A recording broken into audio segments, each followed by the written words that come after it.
네, 세상의 모든 사람들은 종교가 있는 사람이나 없는 사람이나 누구나 다 행복하기를 원합니다.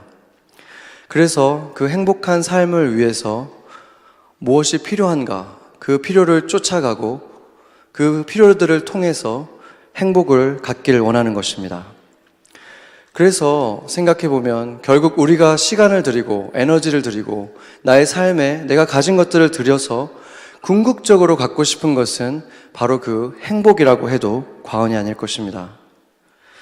그렇다면 인간에게 그렇게 필요하고 우리 모두가 원하는 그 행복이 그렇게 가장 중요한 것이라면 하나님께서 인간에게 주신, 계시에서 주신 인생의 매뉴얼이라고 할 수 있는 이 성경, 하나님의 말씀에는 행복에 대해서 분명히 자주 말해야 될 것 같은데, 신기하게도 우리가 보는 이 신약 성경에 행복이라는 말은 단 한 차례도 나와 있지 않습니다. 어떻게 그럴 수 있을까요? 그것은 행복을 넘어선 의미의 단어, 헬라어로 에이레네라고 기록되어 있는데, 원래 이 헬라어로 쓰여져 있긴 하지만 대부분의 이 기자들은 히브리 언어를 사용했고 말할 때 히브리 언어를 사용했기 때문에 기록은 헬라어로 되어 있지만 그들의 사용했던 언어는 히브리어였다는 것을 알 수 있습니다. 그래서 헬라어로 에이레네라고 되어 있는 이 단어가 사실은 히브리어인 샬롬이라는 것을 우리가 알 수 있습니다. 그래서 이것을 영어로는 피스라고 번역되어 있고 한국말로는 평안, 평강, 평화 이렇게 번역되어 있지만 결국에 온전한 의미는 샬롬이라는 것이죠. 그런데 이 샬롬의 의미를 영어도 또 한국말도 온전하게 다 담고 있지는 못합니다. 그래서 유대인들이 정의하는 그럼 샬롬이라는 것은 어떤 의미인가? 제가 찾아봤더니 그것을 이제 한국말로 제가 번역을 했는데 어떤 의미냐면 완전해지고 충만하고 채워지고 견실하고 건강하고 안전하고 부요한 삶, 그리고 그것이 계속 이어지는 것, 그것을 바로 샬롬이라고 말하는 것입니다. 그러니까 우리가 보통 생각하는 행복에 필요한 조건들도 다 담겨 있지만 그것보다 더 완벽한 차원의 행복을 말하는 것이고, 우리가 보통 말하는 행복은 순간적이고 일시적일 수 있지만 이 샬롬은 계속해서 이어지는 것을 말한다는 것입니다. 그래서 결국에서 성경에서 행복을 말하지 않고 샬롬을 말하는 것은 결국 우리 인간에게 정말로 필요한 것은 단순한 행복이 아니라 진정한 샬롬이라는 의미인 것입니다. 그래서 우리가 직업을 옮기거나 아니면 다른 곳으로 이사를 가거나 결혼을 하거나 커리어를 바꾸거나 아니면 때로는 우리가 해외로 아예 이민을 가기도 하죠. 우리들도 그 중에 있을 텐데 그 모든 것들의 궁극적인 목적은 더 나은 삶, 샬롬이 있는 삶, 기쁨과 만족이 있는 삶을 위해서 우리는 그 움직임을 한다는 것입니다.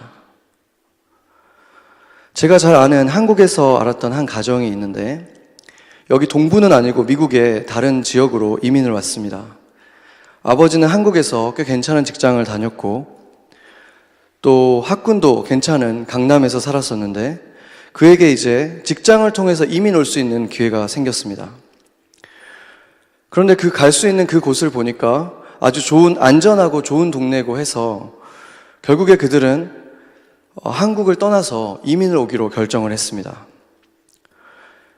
직장을 통해서 왔기 때문에 꽤 큰 회사였는데 그 직장을 통해서 왔기 때문에 운 좋게도 영주권도 금방 나왔고 또 이사 오고 나서 조금 있다 보니까 이사 온 동네도 좋았는데 그 옆에 더 좋은 학군도 좋고 더 안전하고 더 부촌인 곳으로 이사를 가기도 했습니다. 거기에서 더 아름답고 좋은 집도 사게 됐고 구입하게 됐고 그래서 아이들도 덕분에 미국 전체에서 가장 좋은 학교 중에 하나인 학교로 다닐 수 있게 되었습니다.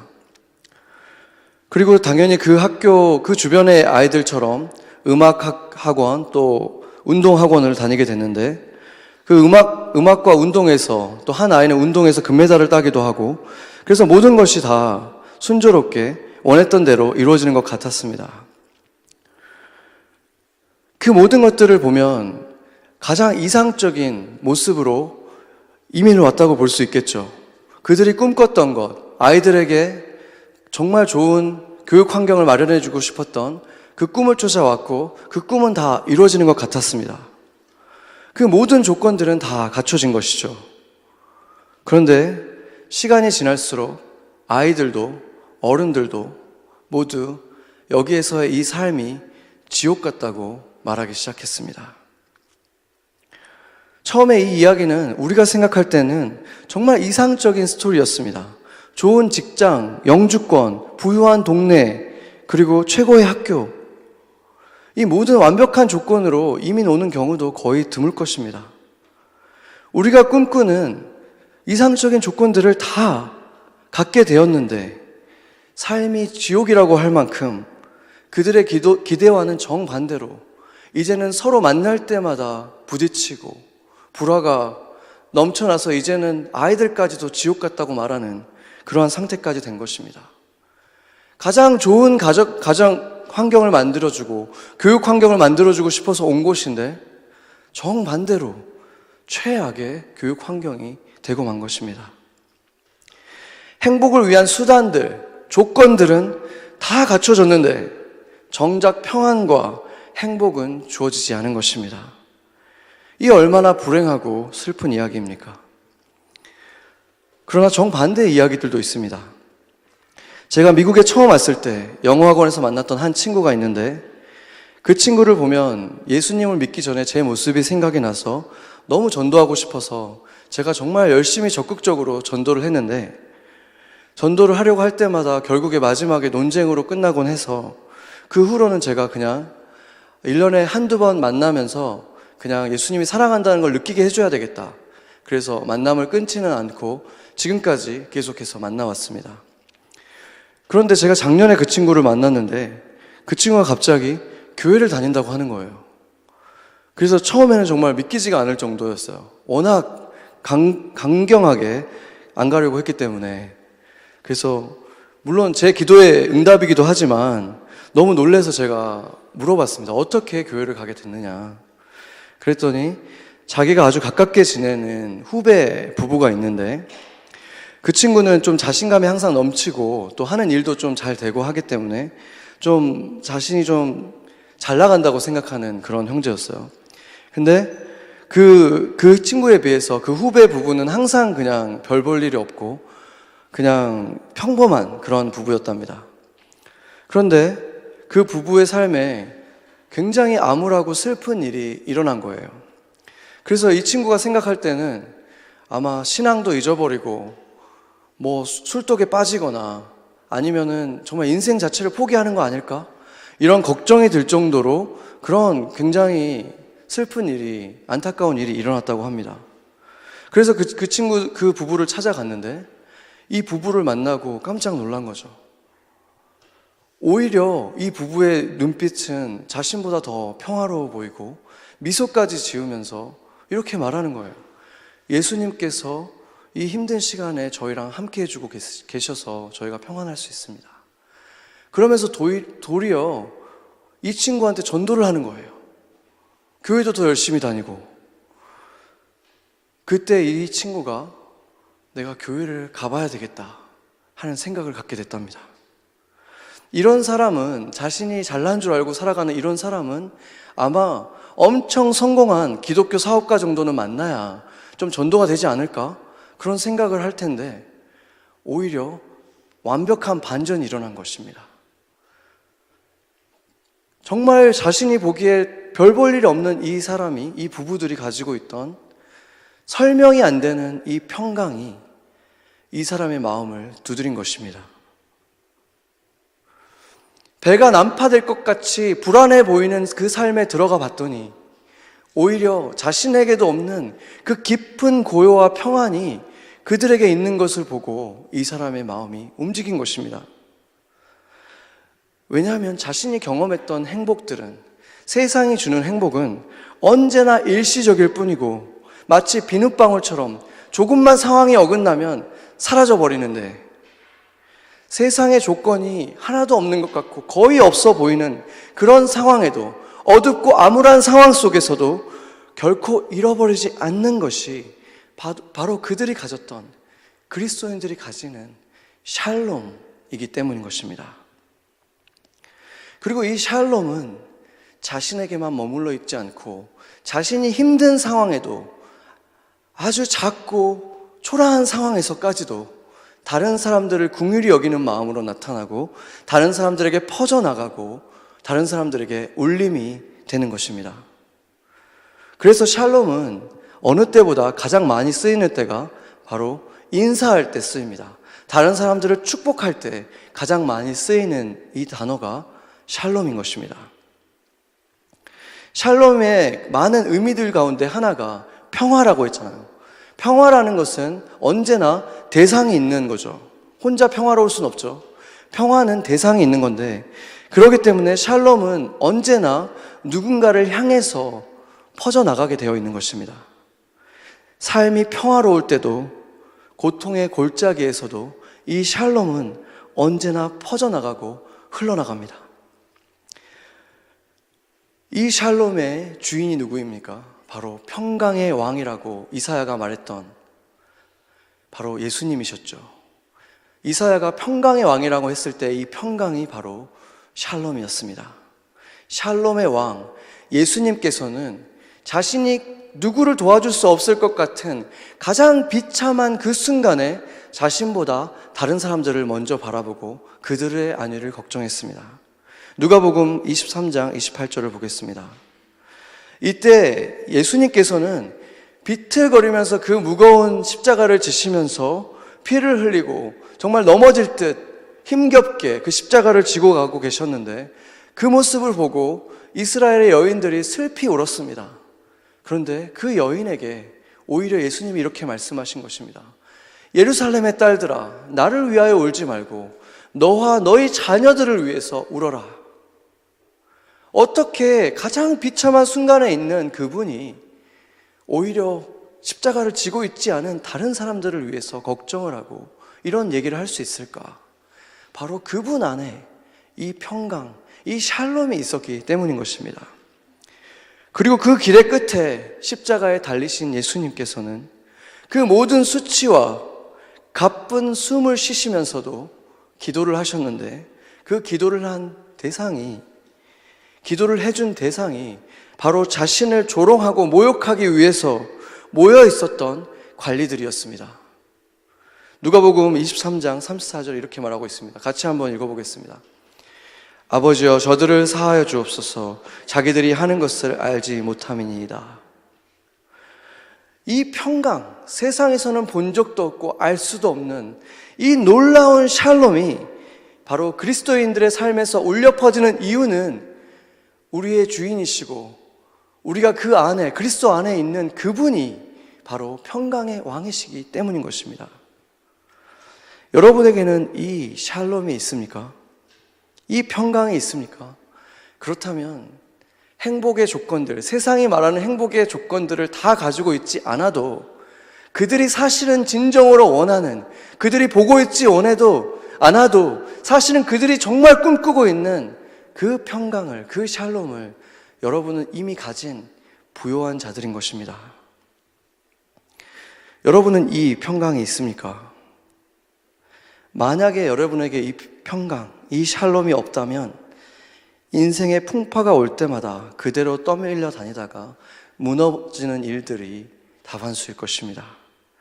너무나 쉽게 행복을 자꾸 잃어버린다면, 어렵게 가진 그 행복들이 자꾸 사라져 버린다면, 그것은 하나님이 주신 샬롬이 아니라 세상에서 내가 차지한 비눗방울 같은 행복일 뿐인 것입니다. 샬롬이 없다는 것은, 교회에 왔는데도, 내가 교회를 다니고 있는데도 샬롬이 없다는 것은, 이것은 나에게 이것이 기독교라는 종교일 수는 있지만 실상은 예수 그리스도가 아닌 다른 무언가에 더 의지하고 있고 다른 무언가를 더 사랑하고 있다는 증거일 수밖에 없는 것입니다. 여러분이 그리스도라는 그 반석 위에 집을 짓지 않으면 여러분이 누리는 것 같은 그 행복은 일시적일 수밖에 없고 순간적일 수밖에 없고, 그렇기 때문에 우리는 그것을 가졌을 때도 불안해하면서 살 수밖에 없는 것이라는 것입니다. 구약 성경에 보면 바로 그런 사람이 있었는데 정말 슬픈 장면 중에 하나라고 생각합니다. 사무엘상 15절에 나오는 사무엘 선지자가 자신이 직접 기름 부어서 왕을 세웠던 이 사울 왕을 위해서 온 밤을 부르짖으며 울면서 기도하는 장면이 있습니다. 사무엘상 15장 11절 보겠습니다. 제가 읽겠습니다. 이것은 하나님께서 지금 사무엘 선지자에게 하신 말씀입니다. 내가 사울을 왕으로 세운 것을 후회하노니 그가 돌이켜서 나를 따르지 아니하며 내 명령을 행하지 아니하였습니다. 사무엘이 근심하여 온 밤을 여호와께 부르짖으니라. 그 겸손했던 사울 왕이 하나님께서 놀라운 기적으로 계속해서 전쟁의 승리를 이루게 해주셨을 때 그 사람들이 자신을 우러러보고 존경하기 시작하고 칭송하는 모습을 보고 어느 순간 그것이 마치 자신의 것인 양, 이 이스라엘의 영광이 자신의 것인 양 바라보기 시작했던 것입니다. 간간히 자신에게 들려오는 하나님의 말씀, 축복은 당연하게 여기고, 이제 내가 차지하고 싶은 거는 사람들이 나를 바라보고 사람들이 나를 존귀하게 여겨주고 인정해 주기를 원하기 시작한 것입니다. 그래서 하나님께서는 분명히 아말렉의 모든 족속들, 사람들, 짐승들을 다 진멸하라고 분명하게 말씀을 하셨는데, 아말렉의 왕이었던 아각은 마치 자신 전쟁의 승리의 트로피처럼 그 왕은 포로로 삼고 그 짐승들 가운데에서 병들고 약한 것들만 다 죽이고 건장하고 쓸모 있는 것들은 다 자신과 백성들을 위해서 남겨둔 것입니다. 거기서 끝나지 않고 하나님이 사무엘 선지자를 통해서 너가 어찌하여 이런 일을 행했느냐 이렇게 물었을 때 뻔뻔하게도 이 좋은 짐승들은 내가 하나님께 제사 드리려고 내가 남겨놓은 것입니다. 이렇게 하나님 앞에서 뻔뻔하게 거짓말을 하는 모습으로 그가 변질된 것입니다. 근데 그 변화가 되기 시작한 것은 이미 블레셋과의 전쟁을 앞둔 사무엘상 13절에서 전쟁을 앞두고 제사를 드려야 되는데 사무엘 선지자가 자기 생각보다 늦어지자 자기가 직접 제물을 가지고 오라고 해서 제사를 자기가 직접 드려버립니다. 집행해버립니다. 그때 놀라운 것은 그들이 무슨 황금 송아지를 세워놓고 제사를 드린 게 아니라 그들은 모두 여호와 하나님께 제사를 드렸습니다. 짐승에 문제가 있었던 것도 아니에요.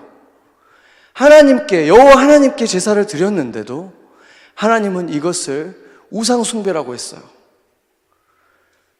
그들의 마음이 하나님을 향하지 않고 사람들을 더 의식하고 있었을 때 그것이 하나님 눈에는 우상 숭배가 된 것입니다. 사무엘상 15장 23절 같이 한번 읽어보겠습니다. 이는 거역하는 것은 점치는 죄와 같고 완고한 것은 사신 우상에게 절하는 죄와 같음이라. 왕이 여호와의 말씀을 버렸으므로 여호와께서도 왕을 버려 왕이 되지 못하게 하셨나이다. 이것은 아주 충격적인 사실을 말해주는데, 예배당이라는 곳에 와서 우리가 예배에 참여를 한다고 해도 내가 하는 모든 행동들은 다 그냥 남들과 다 똑같아 보여도 내 마음이 올바르지 않으면 내가 하는 이 예배도 하나님 눈에 우상 숭배일 수 있다는 것입니다. 내가 만든 신이라는 책에서 팀 켈러는 우상이란 무엇이든지 당신에게 하나님보다 더 중요한 것이다. 무엇이든 하나님보다 더 크게 당신의 마음과 생각을 차지하는 것이다. 하나님만이 주실 수 있는 것을 다른 데서 얻으려 한다면 그게 바로 우상이다. 그리고 또 그는 이어서 현대의 우상은 무슨 비석 같은 것이 아니라 현대의 우상은 그 자체가 나쁜 경우는 거의 없다. 더 좋은 것일수록 그것이 우리의 가장 깊은 욕구와 희망을 채우리라는 기대도 커진다. 무엇이든지 가짜 신이 될 수 있고 특별히 삶의 가장 좋은 것일수록 더 그렇다라고 말했습니다. 그렇다면 우리 시대의 가장 대표적인 우상은 어떤 것이 있을까요? 성공, 아니면 자녀의 성공, 외모, 돈, 이 모든 것들이 다 대표적인 우상들이고 많은 사람들에게 정말 신처럼 사용되고 있을 것입니다. 그러나 누구나 다 쉽게 동의할 수 있는 가장 보편적인 신은 바로 돈일 것입니다. 돈을 예를 들어서 한번 이 우상이란 어떤 것인지 한번 그 민낯을 한번 보겠습니다. 돈은 지금 이 시대에 정말 과의 신이라고 부를 수 있을 만큼 아주 엄청난 능력을 가지고 있는 것처럼 보입니다.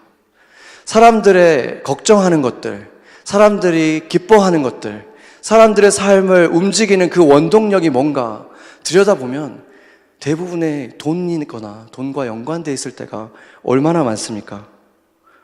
그런 것들을 보면 정말 돈이 이 시대의 신이라고 해도 과언이 아닐 것 같습니다.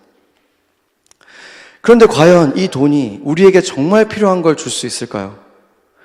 돈이 있으면 가장 좋은 시설에 헬스클럽에 다닐 수도 있을 것이고 골프클럽의 회원이 될 수도 있을 것이고 아니면 그 골프클럽 자체를 아예 살 수도 있겠죠. 소유할 수도 있겠죠. 그렇지만 그리고 또 건강을 위해서 가장 최고의 의료진들을 자신의 주치의로 둘 수도 있을 것입니다. 그리고 그 병원 자체를 아예 소유할 수도 있겠죠. 그렇지만 건강은 돈으로 살 수 없죠. 그리고 돈이 있으면 최고급 차도 가질 수 있고 최고급 비행기도, 자가용 비행기도 가질 수 있겠죠. 그리고 세계의 아름다운 해변마다 정말 아름다운 별장들을 다 가질 수도 있을 것입니다.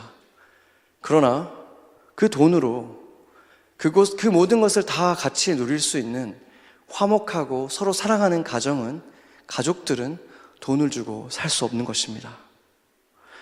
이처럼 가짜 신은, 우상은 우리가 보기에 너무 좋아 보이는 것들, 갈망하는 것들을 다 줄 수도 있겠지만 그러나 진짜 필요한 것, 그 평안과 샬롬과 행복은 주지 못한다는 것입니다. 과연 무엇을 위해서 우리가 이민을 왔고, 무엇을 위해서 직장이 필요했고, 무엇을 위해서 학교가 필요했습니까?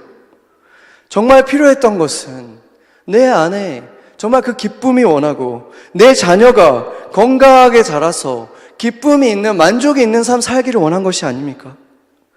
바로 그 행복과 평강, 샬롬이 우리가 진정으로 원하는 것이었는데 우리가 추구하면서 살았던, 우리가 그것을 줄 거라고 믿으면서 살았던 그것들은 결국 그 마지막에 우리에게 그것을 주지 않는다는 것입니다. 그렇다면 진정한 행복, 샬롬은 어디에서 찾을 수 있는 것입니까?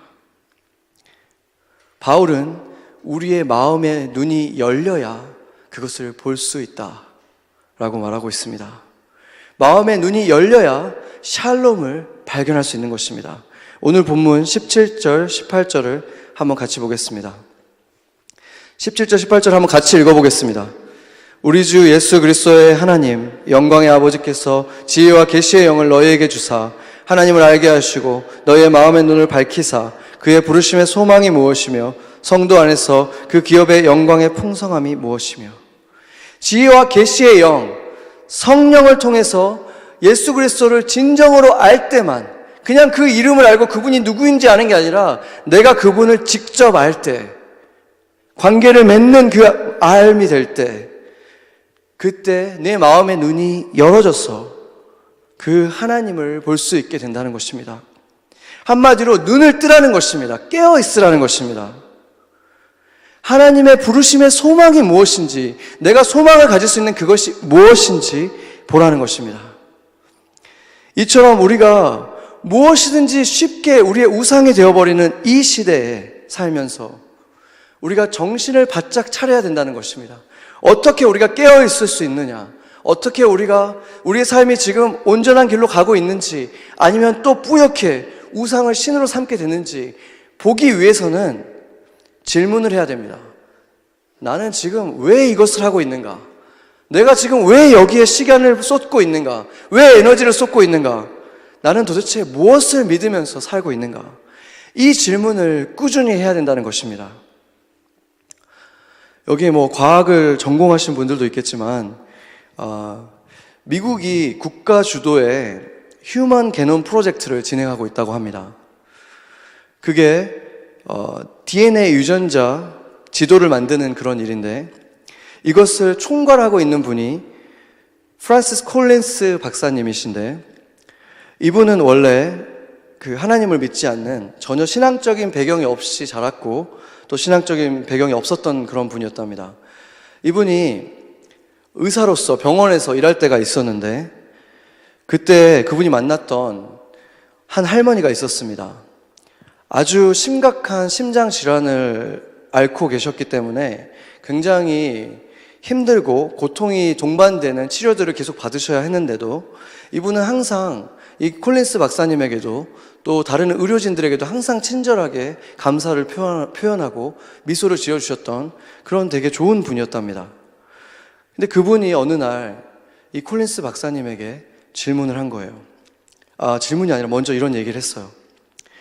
제게는 신앙이 이 고통을 이길 수 있는 큰 힘이 됩니다. 제가 믿는 예수님께서 이 어려운 시간에도, 고통 속에서도 함께 해주십니다. 이런 얘기를 하고는 그분에게 질문을 한 거예요. 근데 박사님은 뭘 믿으세요? 근데 그때 이분이 처음 깨달은 거예요. 거기에 대답을 할 수 없다는 사실을. 이분은 하나님을 믿고 있지 않았어요. 신의 존재를 믿지 않았기 때문에 그렇게 대답하면 되는데, 그가 대답할 수 있는 대답은 저는 신의 존재를 믿지 않습니다 라고 대답할 수밖에 없다는 사실을 순간 깨달은 거예요. 과학자이지만 과학적으로 신이 존재한다 존재하지 않는다는 것을 검증을 한 번도 해보지 않았기 때문에 그가 고작 할 수 있는 대답은 저는 신의 존재를 믿지 않아요 라고 밖에 할 수 없었기 때문에 그는 대답을 할 수가 없었다고 합니다. 충격을 받은 것이죠. 그리고 나서 그는 그 후로 먼저 이 할머니가 믿으시고 또 많은 기독교인들이 있잖아요. 그들이 믿는 하나님이 그러면 과연 어떤 사람인가, 어떤 존재인가, 그 신의 존재에 대해서 한번 밝혀보기로 시작했습니다.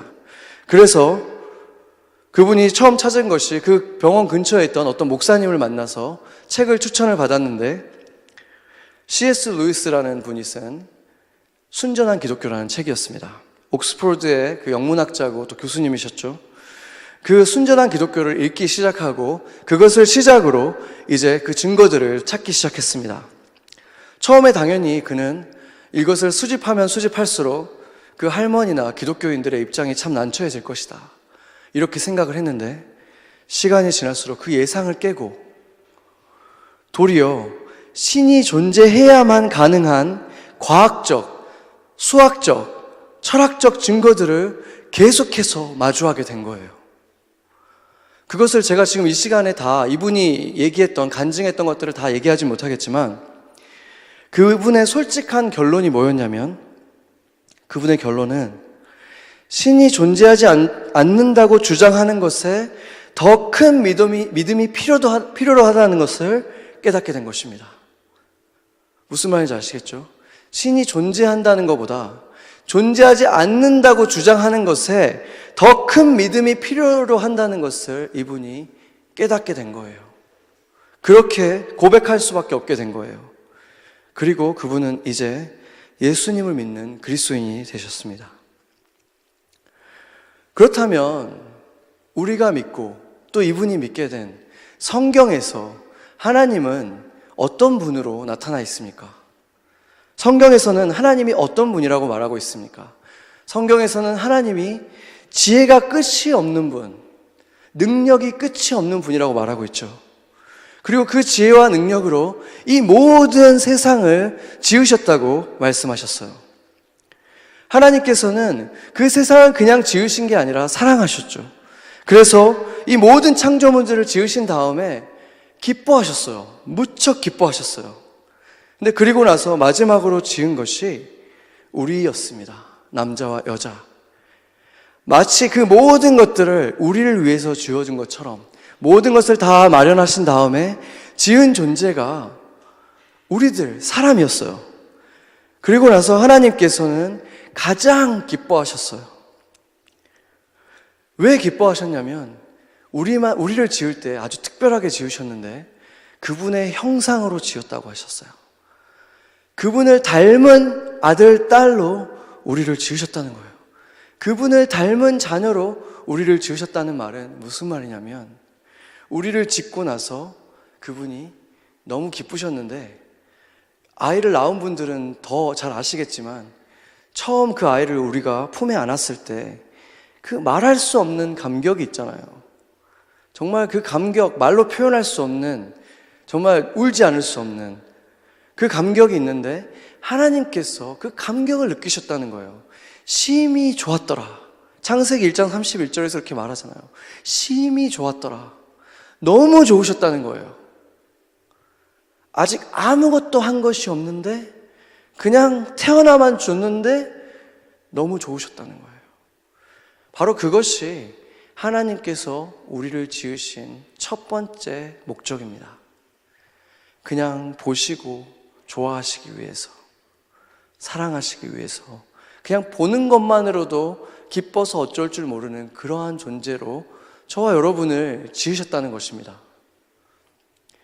그리고 하나님께서 이제 특별한 행동을 또 하나를 하시는데 다른 동물들에게 호흡이 있지만 그들에게는 그렇게 하지 않으셨는데 우리에게만 하신 특별한 행동이 있었어요. 코에다가 영을 불어넣어 주셨다 그랬어요. 바로 호흡을, 그분의 숨을 우리에게 불어넣어 주셨다는 거예요. 그래서 우리에게 들어온 그 숨은 그냥 숨이 아니라 영이라고 하셨고, 그래서 아담이 생영이 되었다고 했어요. 그 생영은 무엇이냐면 그냥 살아있는 존재인데 그냥 살아있는 게 아니라 영적인 존재들과 교감할 수 있고 교제할 수 있는 존재라는 거예요. 왜냐하면 세상에는 영적인 존재와 육적인 존재만 있잖아요. 근데 이 사람, 하나님이 지으신 이 사람은 그 중간, 그 두 가지를 다 가지고 있는 존재여서 육적인 존재들과도 교감할 수 있고 영적인 존재들과도 교감할 수 있는 거예요. 왜 그렇게 지으셨느냐? 하나님과 교제하기 위해서 지으셨다는 거예요. 하나님과 교제함을 통해서 하나님이 지은 이 창조 세계를 너희가 이들의 하나님인 것처럼, 이들에게 신처럼 너희가 이들을 다스려라. 이것이 하나님이 우리를 지은 목적이라는 것입니다. 왕으로 우리를 지으셨다는 거예요. 그런데 이 교제는 오래가지 못했죠. 사단이 먼저 죄를 짓고 하나님에게서 떠났고, 그 사단은 이 아담에게 또 유혹을 합니다. 마치 욥에게 한 것처럼 이 아담도 하나님을 배신할 것이라는 그 가정하에 그렇게 아담을 속이고, 아담은 자신이 하나님처럼 되는 것이 그냥 좋은 것이라는 생각에, 그 유혹에 넘어가서 자기 스스로, 하나님이 세워준 왕이 아니라 자기 스스로 왕이 되려고 하는 유혹에 빠져 결국 아담과 하와는 온 세상에 죄가 들어오게 하는 통로가 되고 말았습니다. 여전히 온 세상에는 하나님의 능력 가운데 생육하고 번성하는 일들, 여전히 아름다운 것들이 이 세상에 많이 있지만 그러나 온전하지 않죠. 생태계는 파괴되어 있고 생명체들은, 동물들은 온갖 질병에 사람을 포함해서, 그리고 땅은 사막화되어 가고 또 기후변화 등으로 또 이 하늘은 또 이러한 고통을 겪는 것입니다. 하나님의 말씀에 이 모든 창조 세계가 신음하고 있다 그랬습니다. 신음하고 있는 것을 제가 증거를 들이대지 않아도 우리가 다 보고 있죠. 사람들에게서, 동물에게서 온 창조 세계가 신음하고 있는 것입니다. 그리고 인간은 이제는 다스려야 할 것들을 신으로 숭배하는 어리석음에 빠지기도 하고, 하나님의 형상으로 만들어진 존귀한 존재인 그 사람들을 사랑하지 않고 자신만의 이익을 위해서, 자신의 편의를 위해서는 다른 사람의 생명도 우습게 생각하는 이기심에 빠져 있습니다. 이 마음에 병이 든 것입니다. 그것이 바로 죄라는 병입니다. 그리고 그 끝에 모든 창조 세계에 주어지는 그 결말은 바로 사망이라고 성경은 말하고 있습니다. 모든 생명체들이 하나님의 형상으로 지은 사람들까지도 다 그 사망을 향해서 곤두박질 치고 있는 것들이 지금 이 세상에서 일어나고 있는 일인 것입니다. 그러나 하나님께서는 처음부터 그 모든 일이 일어나기도 전부터 하나님께서는 구원의 계획을 마련해 놓으셨습니다. 지금 우리가 이 학교 건물을 사용하고 있잖아요. 학교 건물을 처음에 지을 때부터 여기에 무슨 일이 일어나기를 바라는 사람은 아무도 없지만 혹시라도 이곳에 무슨 일이 일어날까봐 저기 엑싯이 있잖아요. 무슨 일이 일어나면 빠져나가야 되고 구호 물품들이 비치되어 있고 소방 호스가 연결되어 있고 이 모든 것들을 처음에 설계할 때 이것을 다 집어넣는 이유는 뭡니까? 혹시라도 여기에 무슨 일이 일어나면 이 아이들을 구해야 되기 때문에 준비하는 것처럼 하나님께서도 혹시 나의 아들 아담이 실패하고 죄에 빠졌을 경우에 내가 그들을 그대로 죽게 놔둘 수 없기 때문에 하나님이 마련해 놓으신 그 구원의 길, 레스큐 플랜이 바로 예수님이었고, 그것은 한참 지난 후에 예수님 때 그냥 이루어진 것이 아니라 아담의 아들 셋에서부터 하나님께서 선택하기 시작하고 그 구원의 문을 계속해서 완성해 가시고 이루어 오셨다는 것입니다. 그 근거가 되는 말씀들을 몇 개만 보겠습니다. 예수님이 오기 전에 600여 년 전에 쓰여졌던 구약성경 이사야서를 한번 보겠습니다. 같이 한번 읽겠습니다. 그는 실로 우리의 질고를 지고 우리의 슬픔을 당하였거늘 우리는 생각하기를 그는 징벌을 받아 하나님께 맞으며 고난을 당한다 하였노라. 그가 찔림은 우리의 허물 때문이요 그가 상함은 우리의 죄악 때문이라. 그가 징계를 받음으로 우리는 평화를 누리고 그가 채찍에 맞음으로 우리는 나음을 받았도다. 여기에서 그가 징계를 받음으로 우리가 평화를 누린다. 히브리어로 쓰여진 이 이사야가 말한 것입니다. 지금도 유대인들이 가장 위대한 선지자라고 부르고 있는 이사야가 한 말입니다. 이사야가 그가 누구겠습니까? 우리의 질고를 지고 우리의 슬픔을 당해주신 분, 우리 때문에 찔림을 당하고 우리의 허물 때문에 상함을 받고 또 우리의 죄악 때문에 징계를 받은 그분이 누구십니까? 하나님의 아들 예수 그리스도셨죠. 그분이 이것을 행할 것이라고 600년 전에 이사야가 이미 그것을 보고 있었던 것입니다. 그렇게 예수님께서 우리를 대신해서 그 징계를 받음으로써 우리에게 주어진 것을 바로 이사야는 샬롬이라고 했습니다. 그래서 이 샬롬이라는 것이 세상 사람들이 말하는 행복과 비교할 수 없는 이유가 바로 이것입니다. 예수님께서 원래 예수님 것이던 그것을 우리에게 주셨기 때문에 그것이 우리에게 왔을 때 그 샬롬은 어떻게 세상이 주는 행복과 비교할 수 있겠습니까? 그것은 다른 말로 하면 하나님이 최초에 우리를 지으시고 기뻐하셨던 그 기쁨이 우리에게 온전하게 다 있다는 것입니다. 예수님이 그것이 우리에게 왔다는 것은 예수님 안에서 그 관계가 회복되었다는 것입니다. 예수님 안에서 아담을 처음 지을 때 그 기쁨이 우리를 바라보는 그 기쁨이고 우리가 그렇게 주님에게 하나님에게 그리스도 안에서 그렇게 존귀한 존재, 하나님이 바라보기만 해도 기쁨이 되는 존재가 되었다는 것입니다. 우리가 무엇을 잘해서가 아니라 예수님 때문에, 오직 그분의 그 희생 때문에 우리가 그런 사랑을 받게 된 존재가 다시 되었다는 것입니다. 그 관계가 회복되었다는 것입니다. 그리고 그 진리를 그냥 우리가 알고 살아가는 것이 아니라 그것과 함께 다시 그 생명, 하나님의 호흡, 그 성령이 우리에게 불어 넣어져서 이제는 그냥 우리가 그 지식으로 아는 사람으로 살아가는 것이 아니라 그 성령이 우리 안에 들어와서 나와 호흡하고 나와 함께 살아가서 그 사실이 내 안에서 계속 진리가 되도록 도와주신다는 것입니다. 내가 그 하나님 안에서 하나님과 교제하면서 하나님의 영적인 그 하나님과 교제하면서 하나님의 자녀로 살아갈 수 있는 그 능력 또한 우리에게 부어주셨다는 것입니다. 그 엄청난 능력이 우리에게 있다는 그 사실을 너희가 보아야 된다. 이렇게 오늘 바울이 말하고 있는 것입니다. 그때 우리 안에 그럼에도 불구하고 우리가 그 진리 가운데 살아가지 못하는 이유는 무엇입니까? 우리는 그 진리를 아는 사람이고 우리는 그냥 진리만 아는 것이 아니라 성령이 내 안에 있고 또 우리가 그 구원의 회복이 있고 그 회복된 자녀들이 되었는데 왜 자녀답게 살아가지 못하는가? 그것은 우리가 일상의 삶에서 대부분의 삶을 보내는 일상에서 대부분의 그 사람들은 거짓 속에서 살아가고 있기 때문인 것입니다.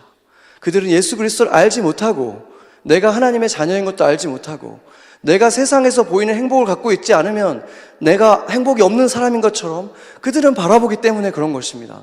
어느 순간 우리도 나는 행복이 없는 것 같아. 나는 평안이 없는 것 같아. 그렇게 말하는 사람들 사이에서 그렇게 살아가기 때문에 그런 것입니다.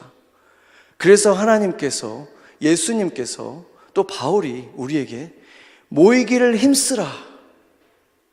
너희는 혼자가 아니라 교회로서 존재해야 한다 라고 말씀하신 것입니다.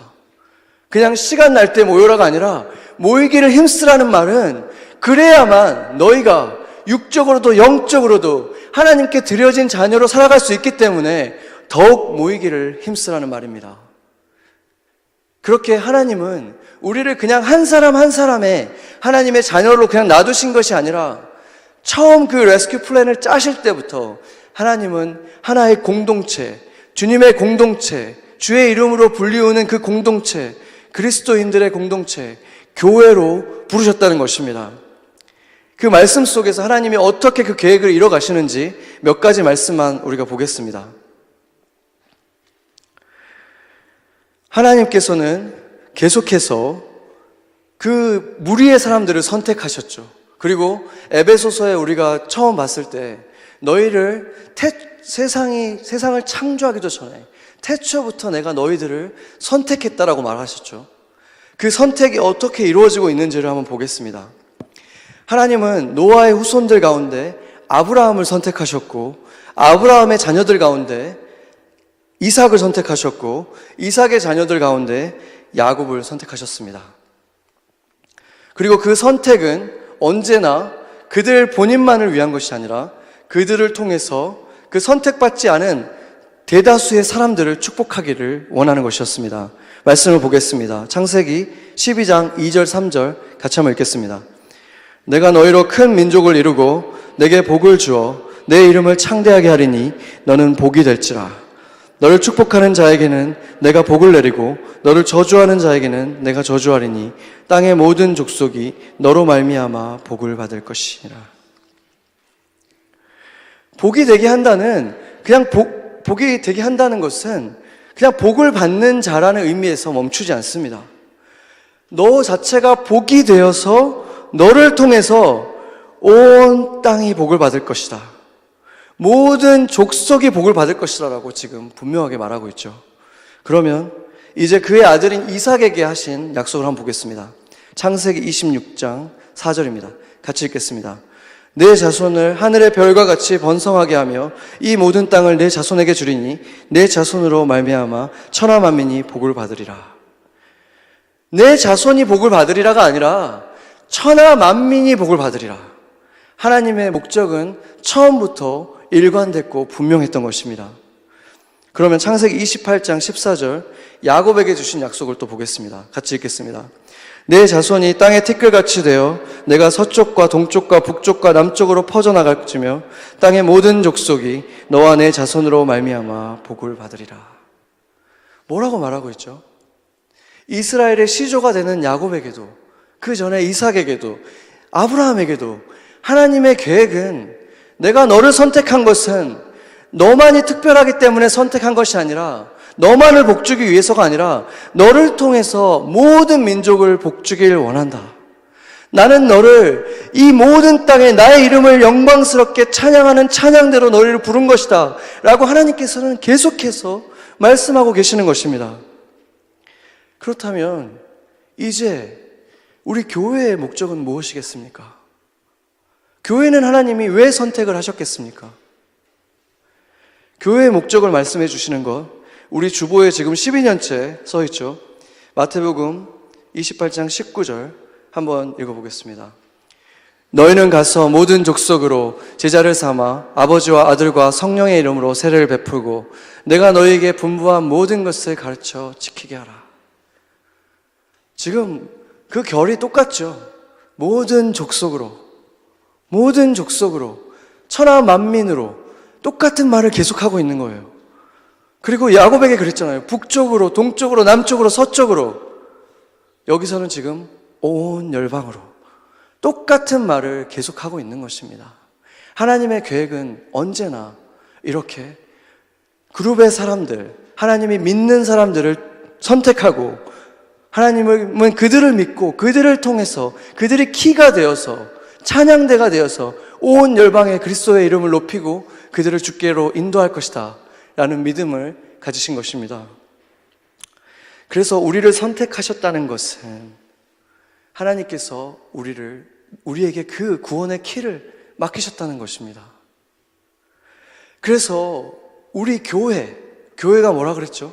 교회는 내가 하나님께 뭘 했기 때문에, 세상 사람들이 볼 때 내가 대단한 사람이기 때문에 하나님 눈에 존귀하고 아름답고 사랑스러운 자가 아니라 존재만으로 사랑스러운 자라는 사실을 알고, 지금 내 옆에 있는 이 사람들도 바로 하나님에게 그런 존재라는 사실을 알고, 그리고 이 교회 밖에 있는 사람들 또한 그런 잘하는 것을 알고 그들에게 그 얘기를 해주는 사람이라는 거예요. 당신들을 하나님이 사랑하셔서 예수 그리스도를 보내주셨습니다. 이 얘기를 하는 자로, 외치는 자로 우리를 부르셨다는 거예요. 우리한테 그것을 맡기셨다는 거예요. 그렇기 때문에 모든 것은 그 목적대로 살아갈 때 가장 충만한 것처럼 우리 이 교회의 목적을 잃어버리지 않고 이 세상의 찬양대로 살아갈 때 이 교회는 샬롬의 땅이 될 것입니다. 이 교회는 샬롬이 꽃피는 곳이 될 것입니다. 이 교회의 향기는 여기에 머무르지 않고 뻗어나갈 것입니다. 이 베러리 파크에, 이 지역에, 이 맨하탄 땅에, 뉴욕에, 그리고 우리를 통해서 온 열방에 그리스도의 이름이 영광스럽게 울려 퍼질 것입니다. 바로 그것을 위해서 주님께서 이 교회를 세우셨습니다. 여러분은 무엇을 쫓으며 살아왔습니까? 무엇이 여러분에게 그 깊은 만족을 줄 것이라는 거짓에 속아왔습니까? 성공이었습니까? 사랑이었습니까? 아니면 연인이었습니까? 이번에도 실망하고 또 무언가를 찾아 헤매고 있습니까? 이제 그리스도 안에서 마음의 눈을 열어서 그 모든 것 너머에 여러분이 진짜 원하는 그것, 원하는지 알지도 못하는, 세상 사람들은 보지 못하는 그것을 보시기 바랍니다. 그리스도 안에만 있는 그것, 멀리 있는 것 같았지만 그리스도 안에 있는 나에게 이미 주어져 있는 그것을, 마음의 눈을 열면 볼 수 있는 그것을 보시기 바랍니다. 그것이 바로 샬롬인 것입니다. 주님께서 말씀하십니다. 수고하고 무거운 짐진 자들아, 다 내게로 오라. 내가 너희를 쉬게 하리라. 그 쉼은, 그 샬롬은 그리스도 안에만 있기 때문인 것입니다. 그리고 예수님께서 주시는 이 샬롬, 이 평강, 이 행복은 세상 어느 것이 줄 수도 없고 빼앗아 갈 수도 없는 것입니다.